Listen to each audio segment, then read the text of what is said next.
अभी इस वीडियो में मैं जो भी बात करने लगा हूँ इन सब रेफरेंसेस का लिंक मेरी पूरी कोशिश रहेगी कि आप लोगों को डिस्क्रिप्शन में दे दूं ताकि आप लोग आसानी से वेरीफाई कर सको। देखो, साल 2015 से पहले कराची को द सिटी ऑफ लाइट्स के नाम से जाना जाता था, लेकिन आज साल 2025 यानी कि आज हम जब ये वीडियो शूट कर रहे हैं तो कराची को the city of deaths, city of water crisis and the city of accidents के नाम से जाना जाता है। कराची ने वो गोल्डन पीरियड देखा है जब कोई क्रिकेट मैच हुआ करता था तो हम एक बड़ी सी स्क्रीन लगाकर इस मैच को देख के एंजॉय किया करते थे, लेकिन कुछ टाइम के बाद ये खुशी हमसे छीन ली गई, क्योंकि आज के टाइम पे हमें ये डर लगा रहता है कि कोई आएगा और गन पॉइंट्स पे हमसे कोई हमारा मोबाइल छीन के ले जाएगा, कोई हैवी डंपर आएगा और हमारे पर चढ़ जाएगा और हमारा एक्सीडेंट कर देगा। लेकिन साल 2015 या फिर उससे पहले ऐसा कोई डर नहीं था हमारे दिलों में। आज कराची शहर अपने उस टाइम से गुजर रहा है कि जब एक आम इंसान को घर से निकलते हुए डर लगता है कि वो सही सलामत तो घर से जा रहा है, लेकिन वो क्या सही सलामत घर वापस आ पाएगा। इसीलिए आज की हमारी वीडियो का टॉपिक कराची में होने वाले RTA यानी रोड ट्रैफिक एक्सीडेंट केसेस का है। एक रिपोर्ट दिखाता हूँ, अगर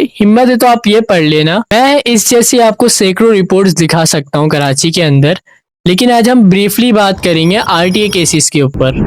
आज फिर 5 अफराद लुकमाए अजल बन गए। लांढी में तेज रफ्तार डंपर ने कॉलेज के प्रोफेसर को कुचल दिया। शहर में बढ़ते हुए ट्रैफिक हादसात पर हर शख्स फिक्रमंद और हुकूमत से मुतालबा किया जा रहा है कि हादसात की रोकथाम के लिए मौसर इकदाम किए जाएं। चेयरमैन महाजिर कौमी मूवमेंट आफाक अहमद को गिरफ्तार कर लिया गया है। लेकिन मैं आज के बाद पाकिस्तान से बिल्कुल मैं बाइकाट कर दूंगा।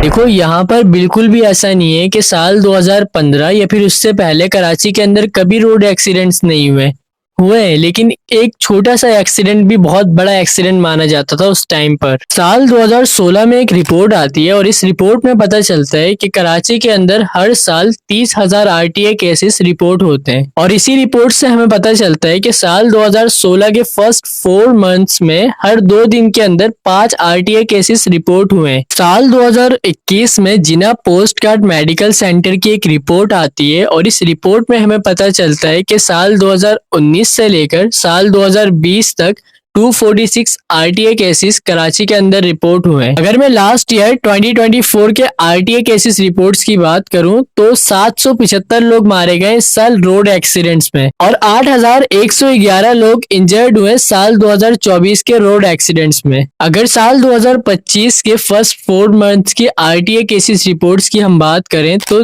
376 लोग मारे गए, यानी पर डे 4 लोग मारे गए साल 2025 के सिर्फ 4 महीनों के अंदर। और अगर हम इंजर्ड्स की बात करें तो 5,503 लोग इंजर्ड हुए, यानी हर रोज तकरीबन 46 लोग इंजर्ड हो गए। यानी इमेजिन करो कि कराची के अंदर रोड ट्रैफिक एक्सीडेंट केसेस कितने ज्यादा इंक्रीज हुए हैं। और साल 2025 में होने वाले सारे एक्सीडेंट्स में मेजॉरिटी एक्सीडेंट्स जो है वो हैवी ट्रैफिक ने किए हैं। साल 2025 में 26 लोग जो है वो डंपर के आगे और डंपर के नीचे आके मारे गए, जबकि 46 लोग ट्रेलर के आगे या ट्रेलर के नीचे आके मारे गए RTA में। वही 26 लोग वाटर टैंकर्स के नीचे या फिर उसके आगे आके मारे गए और 10 लोग मजदे के नीचे आके मारे गए, जबकि 10 लोग ही बस के नीचे आके मारे गए।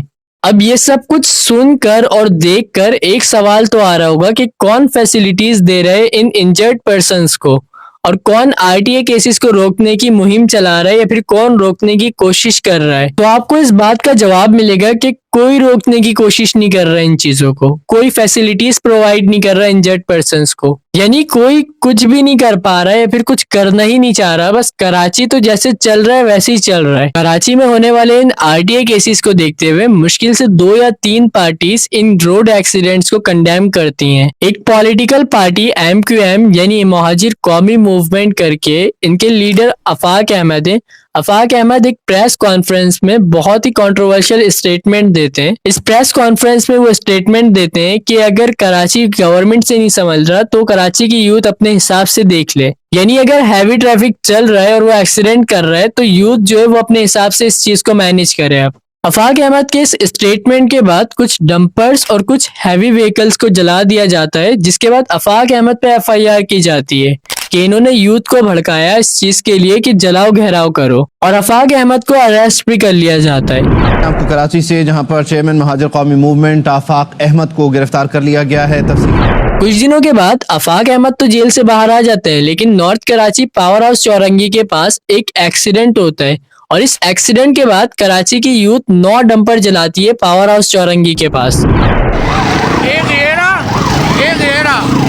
4 डंपरों को आग लगाई है भाई, एक को ये लग गई है, 2 उधर खड़े हुए हैं। पावर हाउस चौरंगी पर जब डंपर को जलाया जाता है तो इकबाल मसूद जो कि डंपर एसोसिएशन के लीडर हैं, उनको याद आता है कि हमारे डंपर जला दिए गए, लेकिन उनको ये याद नहीं आता कि हमने इस साल कितने लोगों को मार दिया इस डंपर के नीचे लाकर और कितने ही लोगों को इंजर्ड कर दिया, जिनमें से मेजॉरिटी सीरियस इंजरीज की है। और इकबाल मसूद पावर हाउस चौरंगी पे खड़े होकर बोलते हैं कि मैं पाकिस्तान का बाइकआउट कर रहा हूँ। जिनमें आज के बाद पाकिस्तान से बिल्कुल मैं बाइकाट कर दूंगा। अब इन्होंने इतनी बड़ी बात जो कही थी खड़े होकर ऑन रिकॉर्ड, उस पे कोई एफआईआर नहीं हुई इन पे। कराची की ये सारी बातें सुनकर बहुत से आउटसाइडर्स को लग रहा होगा कि ये कराची का क्या ड्रामा है और कराची में ही रह गया, लेकिन मैं आपको एक शॉकिंग फैक्ट्स बताता हूँ कि 8 फरवरी 2025 को एक केस रिपोर्ट होता है। इस केस में पता चलता है कि कोरंगी क्रॉसिंग पे एक डंपर ने 3 लोगों का एक्सीडेंट कर दिया और इन 3 में से 2 लोग जो थे वो भावलपुर से आए हुए थे कराची। यानी मारने वाले ने ये नहीं पूछा कि तुम पंजाब के हो या फिर कराची के, तुम्हारी कास्ट क्या है और तुम्हारा फिरका क्या है। और ये हमारे लिए बड़े अफसोस की बात है कि हम आज किसी ऐसे इंसान को देखते हैं जिसके ऊपर जुल्म हो रहा हो तो हम पहले ये सोचते हैं कि ये हमारे फिरके का है, ये कराची का या फिर पंजाब का है, ये किस कास्ट से ताल्लुक रखता है। अफसोस की बात तो ये है कि हम सब लोग इंतजार कर रहे हैं अपनी बारी का कि हम पर जब आएगी तो हम खुलकर बोलेंगे, फिर हमें किसी बात का कोई डर और खौफ नहीं होगा। लेकिन अभी तो किसी और पर आई है, छोड़ दो, जो मर रहा है उसको मरने दो। चलो आपको मैं एक बहुत ज्यादा शॉकिंग न्यूज और दे देता हूँ कि कराची वाटर बोर्ड के पास इस टाइम पर सिर्फ और सिर्फ 400 वाटर टैंकर्स ही रजिस्टर्ड हैं। इसके अलावा 7000 से जो ज्यादा वाटर टैंकर्स शहर में घूम रहे हैं वो सब अनरजिस्टर्ड हैं कराची वाटर बोर्ड से। यानी वाई नॉट कि आप इन वाटर टैंकर्स को बैन कर दो ताकि कराची में कुछ एक्सीडेंट्स तो कम हो, बट ऐसा नहीं हो रहा। होना तो दूर की बात है, कोई करने की कोशिश भी नहीं कर रहा है। कराची में इन आरटीए केसेस को देखते हुए डीआईजी ट्रैफिक कराची पीर मोहम्मद शाह बहुत स्ट्रिक्ट रूल बनाते हैं कि जून में हम लोग फाइन इंक्रीज करेंगे ताकि वायलेशन सिटी में कम हो जाए। मोटरसाइकिलिस्ट के लिए 5000 तक का फाइन होगा, जबकि 10,000 का फाइन कार्स के लिए होगा, 20,000 तक फाइन बसेस के लिए होगा, जबकि 25,000 हेवी ट्रैफिक के लिए होगा। लेट्स सी क्या फर्क पड़ता है इन फाइन से, क्योंकि ये बात की तो श्योरिटी है कि बाइक से आगे फाइन कहीं जाने वाला है नहीं। ज्यादा से ज्यादा ये कार्स तक चले जाएगा, इससे आगे नहीं जा पाएगा, क्योंकि सब जानते हैं कि जिनके बसेस और वाटर टैंकर्स चल रहे हैं वो कितने पावरफुल लोग हैं और कितने ज्यादा अच्छे पॉलिटिकल रिलेशंस हैं उनके। तो इम्प्रूवमेंट आना बहुत मुश्किल बात है इस शहर के अंदर, क्योंकि कोई इंफ्रास्ट्रक्चर रेडी नहीं किया गया। यहाँ पर कहा गया कि हैवी व्हीकल्स के जो ड्राइवर्स हैं उन्हें लाइसेंस के बगैर नहीं चलाने देंगे गाड़ी, और यहाँ पर यह भी कहा गया कि फिटनेस टेस्ट भी होगा उनका।